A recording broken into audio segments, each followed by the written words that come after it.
Texas Tech football continued its hot start to the 2012 season on Saturday at the Jones, while Tech volleyball and soccer wrapped up their long road trips, and one of the top defenders in the Big 12 wears the red and black. Can you guess who it is? Tech baseball and softball reporting for fall practice as well, and what plays got into the top 3 of the week. That and more coming up next. It's the Double T Insider. Let's go.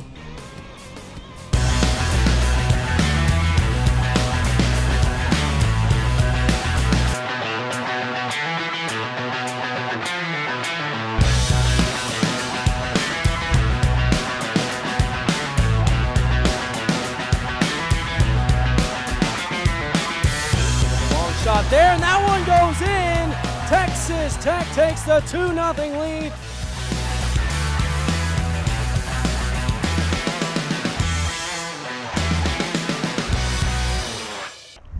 How's it going, everybody? Welcome into the Double T Insider. I'm Joshua Cook alongside Robert Giovannetti, and for the next 30 minutes, we're going to be bringing you everything Texas Tech athletics and a little more. We start this week with Texas Tech football. The Red Raiders played their final non-conference game of the season on Saturday as they took on the New Mexico Lobos. Tech defeated UNM 49-14, improving to 3-0 on the season. On the pitch, the Red Raiders soccer team defeated 20th-ranked Long Beach State 3-2 in double overtime, and Cal State Fullerton 2-1, improving to 7-2 on the season. Yeah, I mean, road games are tough, and we don't schedule, easy road games. You got to get your RPI points and your quality of strength of schedule, where you can, and so we have a tough non-conference schedule. So to have gone to California after a disappointment at Auburn and knock off a top 10 RPI team and a top 20 popular vote team, that was a good feeling. So has Janine Becky reached or exceeded the expectations of Coach Stone? He'll tell us coming up in the Coach's Corner. Following a disappointing 2012 season, Texas Tech baseball is back on the diamond as fall practice began on Monday. New coach Tim Tadlock back for his second year, first as the new skipper. He's got a new look coaching staff and 32 new players, and he's excited about the upcoming season. Tell you what, we're excited. Today kind of marks the first day for us to be able to get our whole team out on the field together as a group. I mean, we've had some guys out there in individual groups, and today kind of marks the first time we can get out there together, and we're looking forward to it. Texas Tech baseball is back underway, and the Red Raiders are ready for a new season. While Texas Tech was second in the league in batting average last year and led the Big 12 in triples and doubles, the Red Raiders finished last season at 29-26, and new manager Tim Tadlock is looking to improve. We're going to try to get each guy on this roster prepared to play every day. We've got a lot of new faces. We returned 8 guys, I think. Probably returned 2 guys that had some key roles from last year, Trey Masick and Tim Proudfoot. Tim Proudfoot is ready to take the reins as a returning sophomore. He understands the challenge and is prepared to lead the Red Raiders into the new season. It's a whole new team, whole new coaches. I mean, everything's different. We got a big winning mentality this year, and we'll see how it goes once we get going. After finishing a summer playing in the Cape Cod League, Trey Masick is one of 3 pitchers returning to the rotation. It was pretty cool. It was a really good experience. You get to face a lot of good hitters, and there's a lot of good pitchers up there too, and to be able to be a part of that was a huge honor, and I think it prepared me to be able to come out and face the Big 12. The expectation is always to win, and we just have to figure out how that's going to happen. We've got guys that are willing to accept any role they can, just get on the field and help the Red Raiders win. Texas Tech will end fall ball with the annual Red and Black Series on October 22nd. For the Double T Insider, I'm Blake Silverthorn.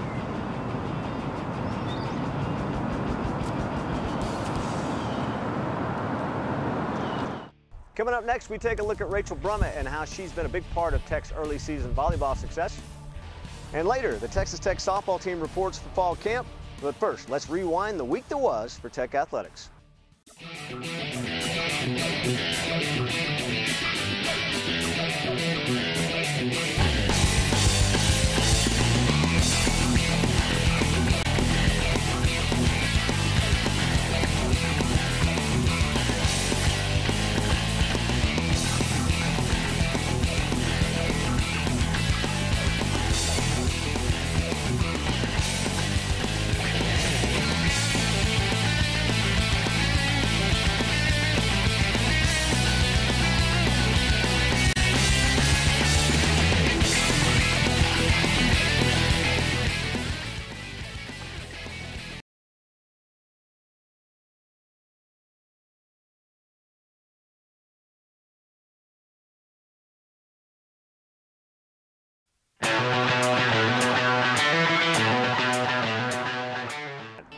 Welcome back, everyone. Rachel Brummet has made a name for herself so far this season for Tech volleyball, but there's more to her story than just her stellar defensive skills. You know, it's been huge to have Rachel here. She's one of those athletes that just plays at a high level, very consistent, and she's just a very dynamic defender. And so having her in the program has really raised the bar in our defensive side of the game. She continues to be impressive defensively, and then she's also a really good receiver of serve. So she plays the game out, all facets of the game. It's been great. I really love it here. I feel like I found a home, so I'm really excited about it so far. The sophomore has done just that in her first season as a Red Raider, already making big splashes with record-breaking performances and 2 Big 12 Defensive Player of the Week awards in the books. Despite her fast start, even though it may not seem like it, Brummet still had to work through some early season jitters. I don't know if there was really any nervousness, but I just think that my teammates made me feel welcome when I came and really helped the transition. Brummet joining the Red Raiders following a stellar freshman season at Radford University, where she was a first-team All-Big South selection and set the single-season record in digs. But after one season in Virginia, the Plano, Texas native knew it was time to come back closer to home. It's great. I see them all the time, enough to enjoy it and enough to, be happy about it. So it's nice for them to come to most of the games. They like that. So far, she has brought the kind of success she had at Radford to the court in Lubbock, Texas, but more than just that has impressed the head coach. The language she shared, to embrace where we're headed and what we're doing was really special, and that's why we thought she'd be a really good addition to the program. Besides going to football games, Brummet's favorite part of being a Red Raider is getting to spend quality time with her teammates. Yeah, I love it. I can call up any one of the girls and go out to dinner or just hang out, and it's so nice to have, just so many girls that you can count on. Tech freshman setter Emily Reuter has enjoyed getting to spend time with Brummet off the court, but on the court she brings a lot more than just her defensive capabilities. She's just such a positive player out there. She's always so encouraging. If you make a mistake, she's always like, oh, don't worry about it, you got the next one. And she's just such a great team player out there that she's amazing to play with.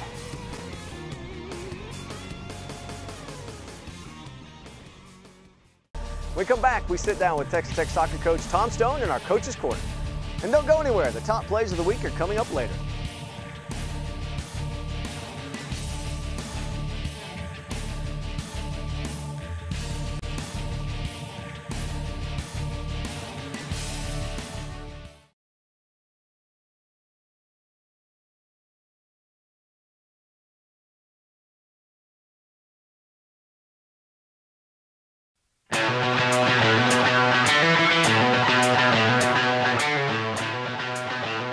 Welcome back, everyone. Texas Tech soccer has been knocking on the door for the past few seasons of the NCAA tournament, but now in 2012, the Red Raiders and Coach Stone feel better than ever on their chances of making the tournament for the first time in program history. We welcome you inside the broadcast booth at the John B. Walker Soccer Complex on the campus of Texas Tech University. It has been a quality start for the Red Raiders soccer team in 2012. A long shot there, and that one goes in. Texas Tech takes the 2-0 lead. A perfect home record. Now in the box, Williams is going to try to get, and there it is. Texas Tech scores just like that. 44:03 on the clock in Texas Tech. And taking 2 of 4 on the road. We don't schedule, easy road games. You got to get your RPI points and your quality of strength of schedule, where you can. And so we have a tough non-conference schedule. So to have gone to California after a disappointment at Auburn and knock off a top 10 RPI team and a top 20 popular vote team, that was a good feeling. Including knocking off number 20 Long Beach State at the Under Armour Invitational. It's only as good as the rest of the season goes. You can point to that game and say that was a big win along the way of having a successful season, or the downside, you could point to that win and say, if you'd had more of those, you'd have gotten in. So for now, it's a good one, and it's a good one to have on our resume, but there's so much soccer left to be played that we hope it's just one of the many. But to keep up this kind of success, Texas Tech head coach Tom Stone knows that everyone needs to play well, and they can't just depend on one player to do everything. you know, we can't look to one player. We can't ask Vic to save us, or Janine to score all the goals, or Sarah to make all the passes, or Haley to win all the balls in the air. I mean, we just can't do that. It's got to be every single player giving us their very best and, you know, being all in on the weekend. You're not going to beat a team like West Virginia. You're not going to come home and beat a quality team at home like New Mexico State if you're not getting contributions from everybody. One player that has done a lot and caught the attention of many in the preseason and now in the regular season has been freshman Janine Becky. On Tuesday, Becky was named the Big 12 Newcomer of the Week for her 3-goal performance at the Under Armour Invitational during the weekend, where she was named the MVP and also named to the All-Tournament team. But this kind of success for Becky comes as no surprise to the man that recruited the 2012 Colorado Gatorade Player of the Year to Red Raider Nation. She hasn't surprised me because I saw how hard she prepared for this opportunity. You know, she did not come in naive. She trained her tail off to get ready. She was with the U.S. national team program for several camps getting in here, and she took this opportunity very seriously. If there's an aspect of her that surprised me, it's her maturity about training and her maturity about taking care of herself and her maturity towards game preparation. Because for a young player, those things aren't things that come easily or come, you know, without experience. But she's got a lot of that as if she's an upperclassman. Unlike Becky, there have been a few players that have flown under the radar so far, but have caught the eye and surprised the man in charge. You know, I think we knew this team pretty well. I think the player that's made a really quick transition despite maybe her concerns or anyone else's would be like an Allie Murphy, who quickly established herself as a starter, has been super dynamic on the flank, has really picked up our system of play fast. She has all the talent in the world, but I think she had to come in here and prove it amongst, you know, the college level players, and I think she did that pretty quickly. We all knew Allie was awesome, but I didn't know how long it'd take her to kind of transition to the college game, and it's been pretty quick. The second longest road trip in program history for the Red Raiders is not over yet, as Tech travels to Morgantown, West Virginia, capping off the 5-match road swing. The Red Raiders will be the first Big 12 opponent to grace the field in Morgantown, and Stone is glad the trip comes now rather than later. Well, I wouldn't have minded seeing them play some other Big 12s first, other Big 12 teams, to see how they fared and just kind of be able to break them down from that standpoint, because we know the teams in our conference so well. But at the same time, it's kind of cool. We get to open Big 12 play with them. I'm glad that we are going there in September and not October, and I'm glad to know that I won't be going back for 2 more years. So, you know, there's a lot of positives in this. It's coming off a big weekend for us, so we can hopefully maintain that momentum. They're obviously a very, very good team. Many people picked them to win the Big 12. They've already knocked off the #1 team in the country. So we know we have our work cut out for us, but we've seen them enough, and I'm sure they've seen us enough, and I think we're both ready to get it on. Well, our team travels really well. You know, when team chemistry is good, travel's not much of a problem. You know, we're going to get there a lot easier than we got to Auburn, Alabama, or Oxford, Mississippi. I can tell you that right now. You know, Dallas, Pittsburgh, and a quick bus ride, and you're there. It's an out-of-the-way place, I guess, to some, but it's not so bad given the way we can get to Dallas and get to Pittsburgh. You know, we're obviously used to the reverse of it here with our crowd going against the other teams, so I think our players enjoy that. It's college soccer, a couple thousand people in the stands. You know, that's what you come to play for. You come to play in front of a lot of people that appreciate the sport. They have a great fan base, and so I'm sure it'll be a big turnout, which just gives us a bigger stage to show what we can do. After the trip to West Virginia, the Red Raiders have a quick turnaround as they return home and face New Mexico State on Sunday at the John B. Walker Soccer Complex. But Stone said it's not a challenge to play another match so fast after traveling, as long as you approach it the right way. I mean, you can make it hard if you want to. You can be the victim. You can be sad that you had all this travel. You can build it up to be as hard as you want to be, or you can realize it's one of your 19 games and you have no choice. You got to get it going, and you got to be ready, and the fresh players need to be ready to carry the day. So it's really just a matter of mentality. If your mind is right, we'll be fine. Past the defense, kicks it, shoots a goal! A great play by Becky, as once again she scores late. As Becky got back in behind the defense and showed off her wheels and put it back into the back of the net for Texas Tech to give them a 1-0 lead. Tech scores 2 goals in this game as they have defeated the back-to-back champions of the Mountain West Conference. New Mexico Lobos fall 2-0 to the Texas Tech Red Raiders. Texas Tech goes 2-0 on the 2012 campaign, and just like that, their RPI is going to start climbing up the whole list.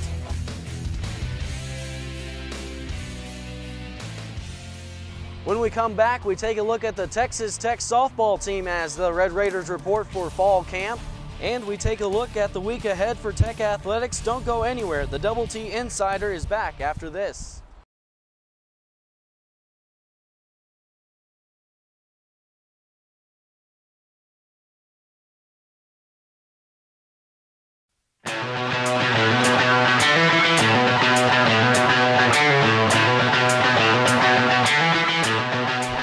Welcome back, everyone. After another 40-win season, after another trip to the NCAA tournament, Texas Tech softball back for the start of fall practice. Shannon Hayes entering his 4th year at the helm of the Texas Tech program. He's losing 8 seniors off last year's squad. This year looks to be a bit of a rebuilding year.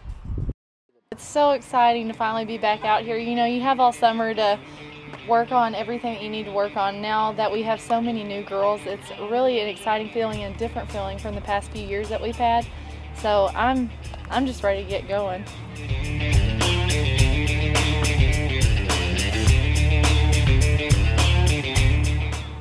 It's good to be back. It's exciting to be back and have such a new group. It's been a while since we've had this many new ones, and it's a little nerve-wracking losing the 8 seniors that we lost, but you know, I think this could be the best recruiting class we've had here at Texas Tech, and hopefully it'll end up panning out that way.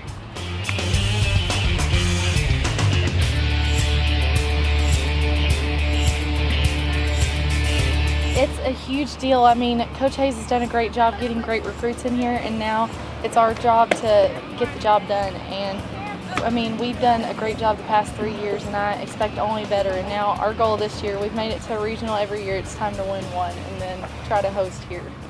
With the show winding down, let's take a look ahead at this week in Texas Tech athletics. Texas Tech volleyball takes on its first Big 12 conference opponent of the season on Saturday as Kansas rolls into the USA. First serve is set for 6 p.m. And Red Raider soccer returns home for a non-conference match against New Mexico State. First kick is set for 1 p.m. at the John B. Walker Soccer Complex. You can hear live play-by-play of both of these matches on KTXD The Raider 88.1 FM. Well, the show's winding down. With that, we bring you the top 3 plays of the week.